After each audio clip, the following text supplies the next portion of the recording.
প্রিয় দর্শক, জানিয়ে দেব আমাদের হাতে থাকা সর্বশেষ আপডেট আন্তর্জাতিক বাংলা খবর। চ্যানেলটি সাবস্ক্রাইব করে আমাদের সাথেই থাকুন। জিম্মে উদ্ধারের পর হামাসকে ধ্বংস করতেই হবে, ইসরায়েলের অর্থমন্ত্রী। ফিলিস্তিনিদের বিরুদ্ধে উস্কানিমূলক বক্তব্য এবং উদ্যোগ গ্রহণের জন্য পরিচিত ইসরায়েলি কট্টর ডানপন্থী অর্থমন্ত্রী বেজালেল স্মোত্রিচ বলেছেন, গাজা থেকে জিম্মিরা দেশে ফেরার পর হামাসকে ধ্বংস করতে হবে। তার এই বক্তব্যের কারণে সদ্য চুক্তিতে পরিণত হওয়া প্রথম ধাপের হামাস ইসরায়েল যুদ্ধবিরতির ভবিষ্যৎ শঙ্কার মুখে পড়েছে। খবর আল জাজিরার। বৃহস্পতিবার ৯ অক্টোবর সামাজিক যোগাযোগ মাধ্যম এক্সে এক পোস্টে এই মন্তব্য করেন স্মোত্রিচ। স্মোত্রিচ লেখেন, জিম্মিরা যখন দেশে ফিরবে তখনই ইসরায়েল সব শক্তি নিয়ে হামাসকে নিরস্ত্রীকরণ ও নির্মূলের চেষ্টা অব্যাহত থাকবে, যাতে তারা আর ইসরায়েলের জন্য হুমকি না হয়ে দাঁড়ায়। তিনি আরও বলেন, তিনি গাজায় যুদ্ধ শেষ করতে হামাসের সঙ্গে হওয়া কোনো যুদ্ধবিরতি চুক্তির পক্ষে ভোট দেবেন না।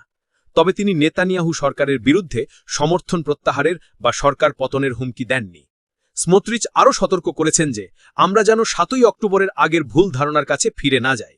আমরা যেন এমন কিছু না করি যাতে নিজেদের ভবিষ্যৎ বন্ধক রেখে ভয়াবহ মূল্য পরিশোধ করতে হয়।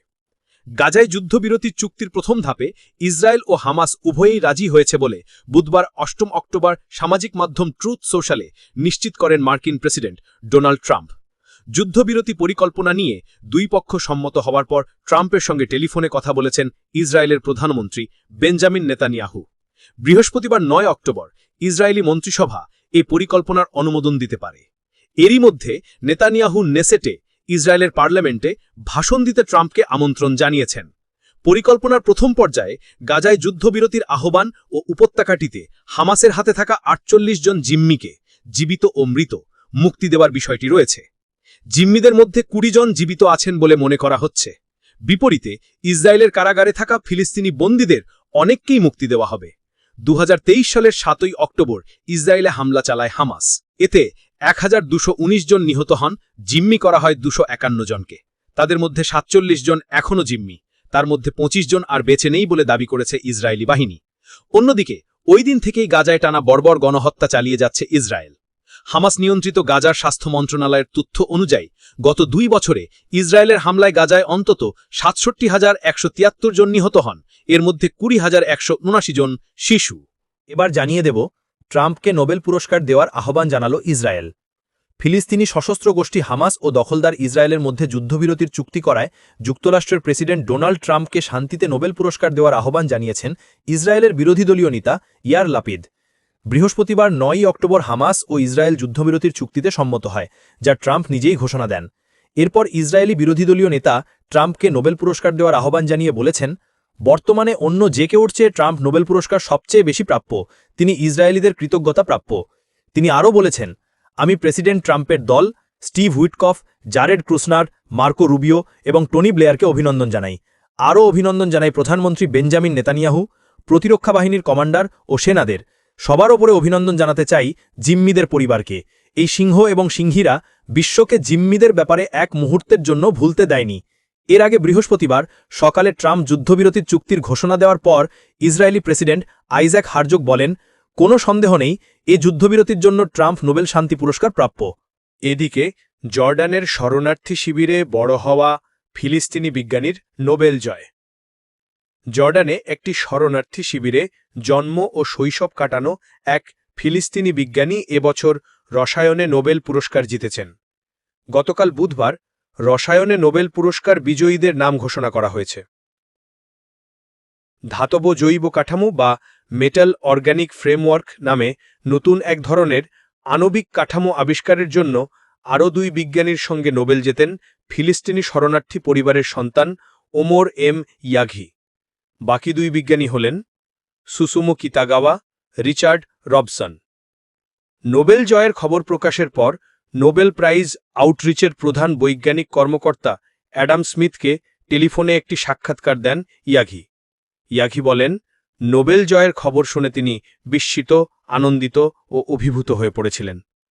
স্মিথ বলেন, ৬০ বছর বয়সী ইয়াঘি সম্ভবত জর্ডানে জন্ম নেওয়া প্রথম নোবেল বিজয়ী। আমি খুব সাধারণ একটি বাড়িতে বড় হয়েছি। একটি ছোট কক্ষে আমরা অনেকে থাকতাম। আমাদের যে গবাদি পশু পালন করতাম সেগুলো একই ঘরে থাকত। ওমর এম ইয়াঘি, রসায়নে নোবেলজয়ী বিজ্ঞানী। জর্ডানের রাজধানী আম্মানে একটি ফিলিস্তিনি শরণার্থী শিবিরে জন্ম ও বেড়ে ওঠা এম ইয়াঘির। সেখান থেকে ১৫ বছর বয়সী তিনি যুক্তরাষ্ট্রে পাড়ি জমান। আম্মানের শরণার্থী জীবনের কথা মনে করে ইয়াঘি বলেন, আমি খুব সাধারণ একটি বাড়িতে বড় হয়েছি। একটি ছোট কক্ষে আমরা অনেকে থাকতাম। আমাদের যে গবাদি পশু পালন করতাম সেগুলো একই ঘরে থাকত। একটি শরণার্থী পরিবারে আমার জন্ম হয়েছিল এবং আমার মা বাবা খুব একটা লেখাপড়া জানতেন না। এটা দীর্ঘ এক যাত্রা, আর বিজ্ঞান আপনাকে সুযোগ করে দেবে। পৃথিবীর যেসব ক্ষেত্র সবাইকে সমান সুযোগ দেয় তার মধ্যে বিজ্ঞান অন্যতম বলেও মন্তব্য করেন ইয়াঘি। এই বিজ্ঞানী আরও বলেন, সব জায়গায় বুদ্ধিমান, প্রতিভাবান ও দক্ষ মানুষ রয়েছেন। ঠিক এই কারণে তাদের সম্ভাবনা বিকাশের দিকে মনোযোগ দেওয়া উচিত। ইয়াঘির নোবেল জয়ের খবর প্রকাশের পর এক্সে এক পোস্টে ফিলিস্তিনি সাংবাদিক মোহাম্মদ শেহাদ এই বিজ্ঞানীর ছেলেবেলায় যে ভয়াবহ পরিবেশে বেড়ে ওঠেন সে কথা উল্লেখ করেন। সাংবাদিক শেহাদ বলেন, ইসরায়েল গাজায় জাতিগত নিধন চালাচ্ছে, আগেও চালিয়েছে। তারা গাজার শত শত শিক্ষাবিদকে হত্যা করেছে। ইয়াঘি বলেন, সুন্দর জিনিস তৈরি করতে এবং বুদ্ধিদীপ্ত সমস্যার সমাধান করতে তিনি কাজ করে যাচ্ছেন। সবশেষ জানিয়ে দেব, ইউরোপীয় ইউনিয়নের ওপর ক্ষুব্ধ ইরান। ইউরোপীয় ইউনিয়ন এবং উপসাগরীয় সহযোগিতা পরিষদ বা জিসিসির হস্তক্ষেপমূলক যৌথ বিবৃতিতে ক্ষুব্ধ হয়েছে ইরান। এর প্রতিক্রিয়ায় তাৎক্ষণিকভাবে তেহরানে নিযুক্ত ইইউ-এর সদস্য রাষ্ট্রগুলোর রাষ্ট্রদূতদের তলব করেছে তারা। উপসাগরীয় দ্বীপপুঞ্জের মালিকানা নিয়ে বিতর্ক, ইরানের ক্ষেপণাস্ত্র কর্মসূচি এবং দেশটির শান্তিপূর্ণ পরমাণু কার্যক্রম নিয়ে ইইউ জিসিসির হস্তক্ষেপমূলক মন্তব্যের বিরুদ্ধেই এই কঠোর পদক্ষেপ নিয়েছে তেহরান। এই পদক্ষেপের মাধ্যমে নিজেদের সামরিক ও আঞ্চলিক নীতির প্রতি কঠোর অবস্থান স্পষ্ট করেছে আয়াতুল্লাহ খামেনির দেশ। দেশটির উপপররাষ্ট্রমন্ত্রী মাজিদ তাখত রাবাঞ্চি কুয়াতে অনুষ্ঠিত ইইউ জিসিসি শীর্ষ সম্মেলনের ঘোষণাপত্রের কড়া সমালোচনা করেছেন।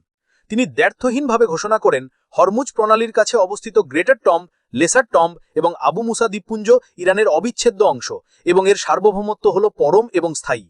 তিনি অভিযোগ করেন, ইইউ সংযুক্ত আরব আমিরাতের ভিত্তিহীন দাবির প্রতি সমর্থন জানিয়ে ইরানের জাতীয় সার্বভৌমত্বের নীতি লঙ্ঘন করেছে। তাখত রাবাঞ্চি ইরানের ক্ষেপণাস্ত্র কর্মসূচি নিয়ে মন্তব্যকে দেশের অভ্যন্তরীণ বিষয়ে স্পষ্ট হস্তক্ষেপ বলেও আখ্যায়িত করেছেন। তিনি জোর দিয়ে বলেন, এই দেশীয় প্রতিরক্ষামূলক ক্ষমতা তাদের আত্মরক্ষার সহজাত অধিকারের অংশ এবং এটি আঞ্চলিক স্থিতিশীলতা এবং নিরাপত্তার নিশ্চয়তা দেয়। এছাড়া ইরানের সঙ্গে পরমাণু চুক্তির স্বাক্ষরকারী ৩ ইউরোপীয় দেশ ব্রিটেন, ফ্রান্স এবং জার্মানির তীব্র সমালোচনা করেছেন তিনি। ইরানি এই কর্মকর্তা বলেন, তাদের এই ধ্বংসাত্মক আচরণই পরমাণু চুক্তির কূটনীতিতে অচলাবস্থা সৃষ্টি করেছে।